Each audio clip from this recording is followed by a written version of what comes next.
How's it going, super friends? Welcome back to my channel. Let's watch the newly released Wonder Woman trailer together. Wonder Woman 84 is a movie that a lot of us have been really excited about, and we're also really curious about how this movie will really fit into the existing extended DC film universe. And hopefully this trailer can give us some answers. My life hasn't been what you probably think it has. We all have our struggles. Have you ever been in love? A long, long time ago. You? So many times. Yeah, all the time. Cool logo. Love the soundtrack. They're really going for those old school retro 80s vibes. Welcome to the future. Life is good, but it can be better.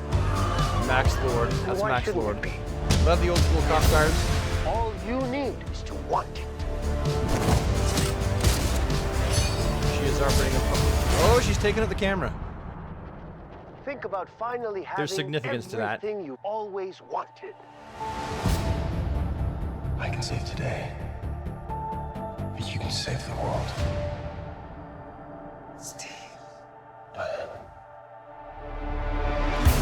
There's also significance for the watch. I'll get into it afterward, I think.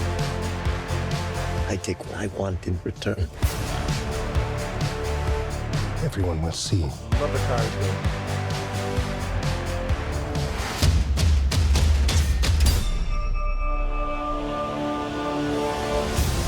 Badass.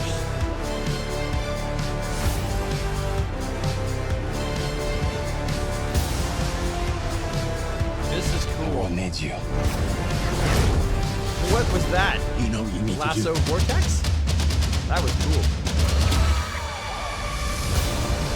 What did she just grab onto the lasso? The lasso. Was that the invisible jet? What was Nothing that? good is born from lies. And greatness is not what you think. Oh, Stevie boy.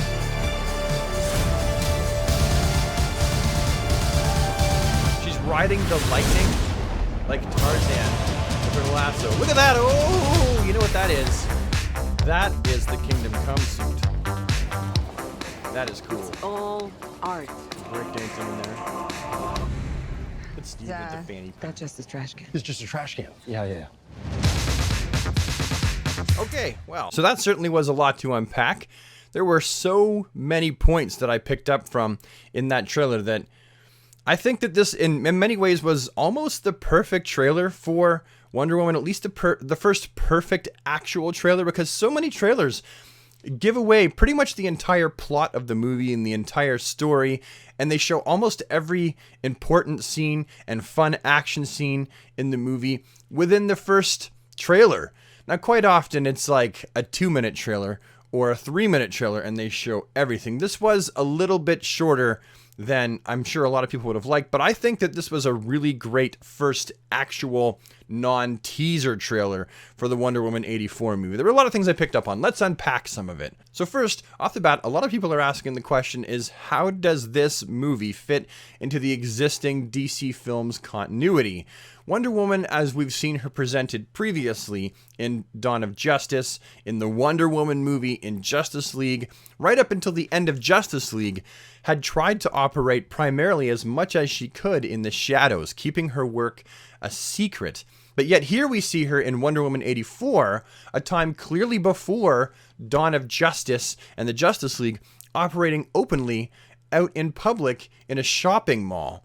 Well, how does that work? Was she operating in secret, or was she operating out in the open? And I don't think the answer is quite as simple as that. I think when you're a superhero and you're trying to operate in secret, the best you can do is try to mitigate as much of that public appearance as you can, so that you become, at the very most, an urban legend that a bunch of people talk about, but there's no proof because there's no footage. And that's exactly what we saw in the mall. She whipped off her tiara, and those of us who are Wonder Woman fans know that her tiara is also a weapon. It's a boomerang. In the comic books, we saw her whip it at Superman, and it cut his throat. And sure, he healed because he's Superman, and he has a really fast healing factor, but that's how she ended a fight with Superman, was by slicing his throat with her razor-sharp tiara. Odd that it doesn't cut her head when she wears it. It's magic. That's why it cut Superman. But she took her tiara off and she whipped it and she hit the security cameras so there would be no footage of her being there and doing her thing. Remember, this was the age before people could flip out their cell phones and just record a video. So if there were no security cameras, then it didn't happen. There was no footage. So that, I think, answers a pretty big question that a lot of fans are going to have. But other things of note for this trailer is, for one, they don't show us that, I believe, one of the main villains of the movie, which is the cheetah. I think that the main villain is likely going to be Max Lord, but they don't show us who Wonder Woman's physical rivalry is. We know who the protagonist is, that's Wonder Woman. We know that the supporting protagonist is going to be Steve Trevor.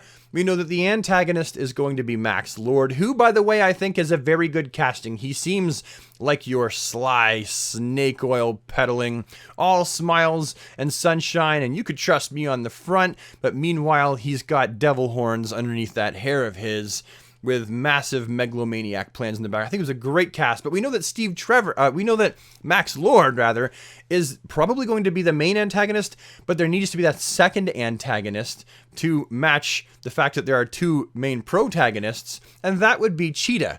And she hasn't really been shown yet in her antagonist form. And I think that that's fantastic for the first trailer. Those of us who are longtime DC fans will know that Barbara is in fact the Cheetah. And so they're showing the character who will become the Cheetah. We do see her slightly becoming more confident and coming into her own by the looks of it further on in the trailer.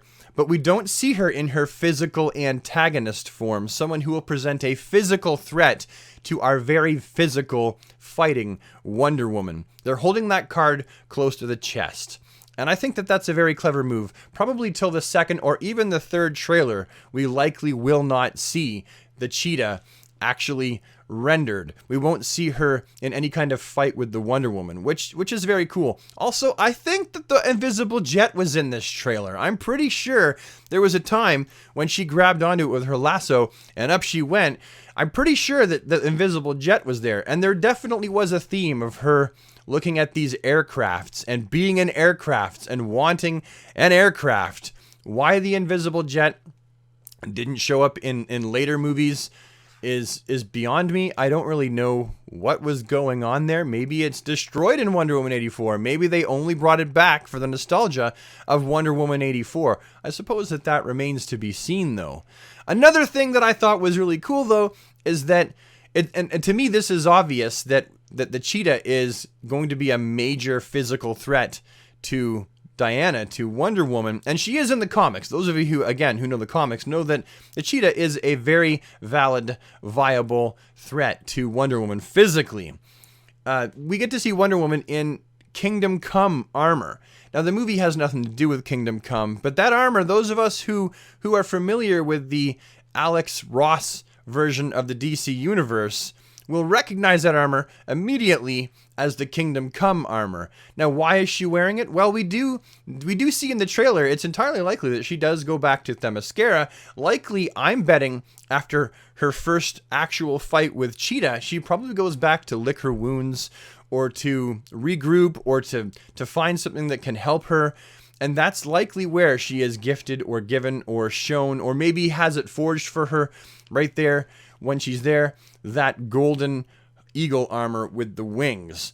Likely that armor is something that she has to wear to give herself the upper hand against the Cheetah, who, again, as I've said, is a very formidable villain to Diana's protagonist character. Another question that a lot of people have had is, how do you bring back Steve Trevor in DC Comics' current film continuity? How do you do that? Because clearly he died in the last time he was in a DC film, and yet here he is, right? How does that work?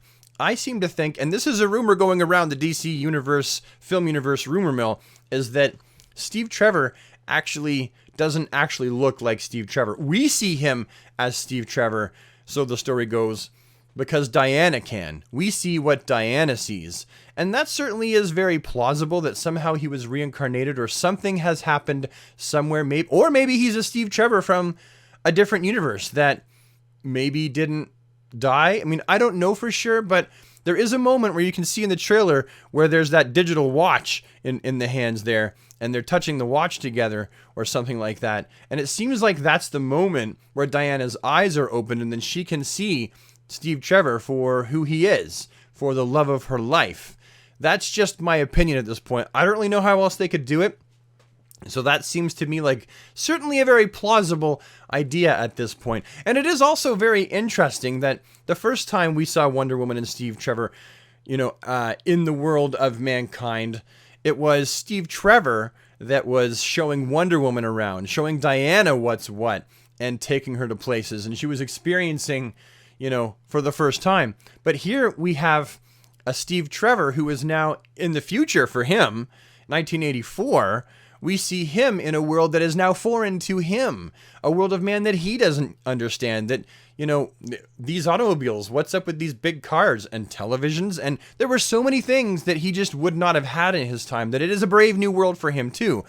And the trailer does try to emphasize the humor in that by him obviously going to an art museum and then not know, like, was that art, or is that, like, no, she's like, that's a trash can. So now Diana is showing him around because now she is well acquainted with the world of mankind and Steve is not. I just think that the overall tone of the trailer, which hopefully will translate into the overall tone of the movie, is very cool. They're definitely emphasizing that retro 80s feel for the movie. The soundtrack for this trailer was absolutely fantastic. I think it was a great song to pick. It takes you right into the 80s. It pulls you into the 1980s. At least if you're somebody who lived through the 80s, that song would do that. Maybe if you didn't grow up in the 80s, you'd be like, oh, that's an old song that I hear on the oldies rock and roll station on FM radio or whatever. But for someone like me, it definitely pulls me right back into the 80s. And they have all these little head nods. They have the fanny pack. They have, you know, that Steve Trevor's wearing. They have the fashion. They have the break dancers. They have the shopping mall being emphasized there. So I'm very excited for this movie so far. There is a soft rumor going around that this movie also is going to act as a soft reboot for the DC Universe, because if you remember, the Flash movie was supposed to be like a Flashpoint movie. It was supposed to kind of act as a bit of a reboot, but the word on the street and in the DC film grapevine is that that's no longer going to be happening, and that Wonder Woman instead is going to act as kind of like a Flashpoint moment. I don't know for sure. That's just what I heard. Don't shoot the messenger, because it might not be true at all. But anyway, I like the trailer, and in turn, I'm even more excited for the movie. What do you think?